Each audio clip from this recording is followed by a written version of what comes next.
Hi, I'm R, And I'm Jay. and in this video, we're going to talk about the difficulties of language in constructive discourse, how people can use language more effectively to express their ideas, and the pitfalls of language which hinder effective discourse.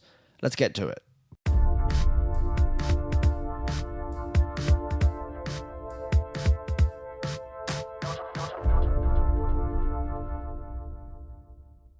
Language is a fluid system which changes over time, influenced by the ever-changing social and cultural paradigms.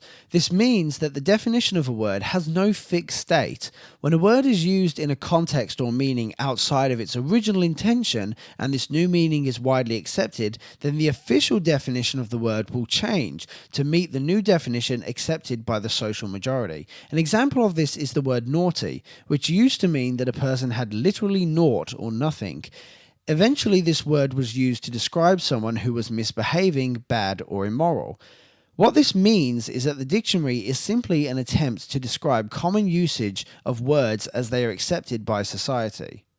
This creates a problem when people refer to the dictionary definition of a term in order to set the meaning of the word during a discussion, as the dictionary is an attempt to describe meanings of words as they change through history. It will always be a step behind the current socially accepted model. So if a person refers to the dictionary definition of a word in a discussion, they may be misrepresenting the ideas or concepts being discussed if those concepts and ideas no longer fit that description. This doesn't mean that referring to the dictionary definition of a word is wrong, only that limiting the use of a word to its dictionary definition or arguing from the dictionary definition when the other party is using the word in a different context may lead to an unconscious strawman fallacy occurring. Language is simply an attempt by one conscious being to express ideas to another. This means to achieve constructive discourse, both parties must have a mutual understanding of the ideas being discussed. This becomes difficult if one party adheres to a specific definition which doesn't represent the ideas of the other party. A common example of this in current media is seen amongst the social justice movement. Often when a person is accused of being a racist or sexist, the accused defines themselves out of the position by defining the term racist or sexist to describe someone who is an instigator of systemic oppression to a particular sex or race respectively. This redefinition only directs attention away from the initial accusation, which is likely referring to the display of prejudice to a particular sex or race, regardless of the accepted definition of the term racism. The intended meaning behind the word when it is first used is the point of discussion unless the topic of the discussion is about the word itself. The ideas being expressed by each party don't change when the meaning of the words they use become redefined. It is therefore not conducive to restrict a person's ideas to any definition, but rather we should attempt to understand the meaning of what is being said in order to achieve constructive discourse. Buzzwords are words or phrases that become extremely popular for a period of time and often contain very vague and non-specific meanings. They usually originate from a specific meaning but lose the original meaning through overuse and generally become reductionist versions of the original. While the original use of the term may have been cogent in a specific context or situation, the buzzword is often so overused that it no longer has any relevance but leeches off the success or perceived success of the word's original usage. These types of words and phrases often get used by individuals who associate with a particular social group and have a collective understanding of the word, assigning it value because of familiarity rather than because of its accurate or effective use in discourse. An example of this is the word regressive, which has become a term used to negatively describe extreme left-wing political perspectives. The term regressive has been used previously to accurately describe a person whose political views represent a step backwards, that is, moving towards a previously held social ideology, such as racial segregation.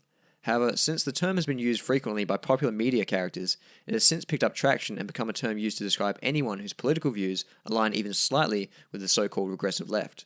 The problem here is that the term regressive in its original use describes a set of political views which may not be shared by all left-leaning individuals, although those individuals who identify as leftists may be branded under the same slogan and therefore have their views misrepresented. Sometimes the overuse of a word out of context can lead to the meaning of the word being lost. For instance, when the term misogyny is used to describe any action which is in disagreement with a female perspective rather than its commonly understood use to describe the motive for an action as one which is prejudiced or oppressive towards women. An example of this may be when a man excludes a woman from a group activity because he believes she is unfit for the activity.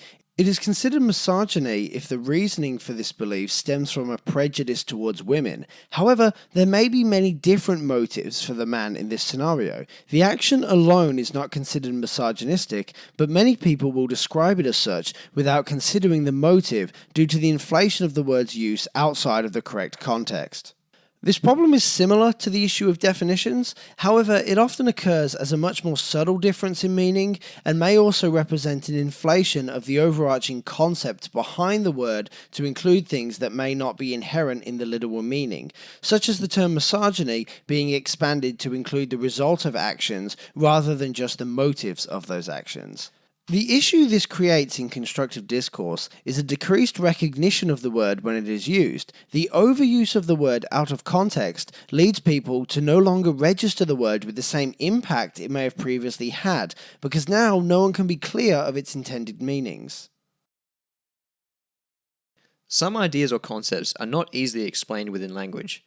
This can make conveying these concepts extremely difficult without a long-winded explanation. It is particularly common in regards to abstract concepts such as epistemology, consciousness, and logic, where no definitions exist to describe very specific concepts.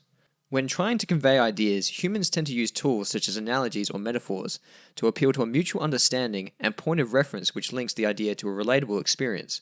Even singular words are only useful in communicating a mutually understood concept. For instance, think about how you would describe the color blue to a blind person. Any word is futile if it is only understood by one party. Without common points of reference found in a mutual understanding of a word, it becomes difficult to convey an idea from one person to another. In absence of these mutual points of reference, it can be difficult and often frustrating to convey the ideas being expressed. This doesn't mean that certain ideas cannot be expressed, only that a great deal of effort may be required to convey or grasp these ideas. This may cause problems when both parties don't enter into a discussion with the intention of understanding each other. When one party attempts to convey a complex idea, it is all too easy for the other party to construct the idea in a non-cogent form in order to degrade the other party's argument. When one party is unwilling to develop a deeper understanding of the concepts being discussed, but rather is more interested in winning a debate or advancing their own argument, it makes productive discourse on this topic impossible. If both parties make a sincere attempt to understand one another and work to make a clear representation of the concept which is cogent to both parties and accurately represents the ideas, then the discussion on the validity of these ideas may continue. This does not mean a person must accept another's point as correct by default, only that they attain a mutual understanding of the idea before progressing.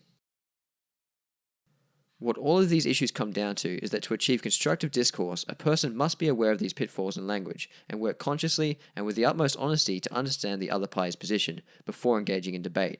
If you enter a discussion with the primary objective of winning, you won't be in the frame of mind to work with the other person you are talking to. Instead, if your objective is to effectively understand the other person and for them to understand you, then it will help to mitigate these pitfalls and allow for effective and constructive discourse. Thanks for watching. If you enjoyed this video, click the like button, subscribe for regular videos, and share this video around to help us raise the bar of public discourse.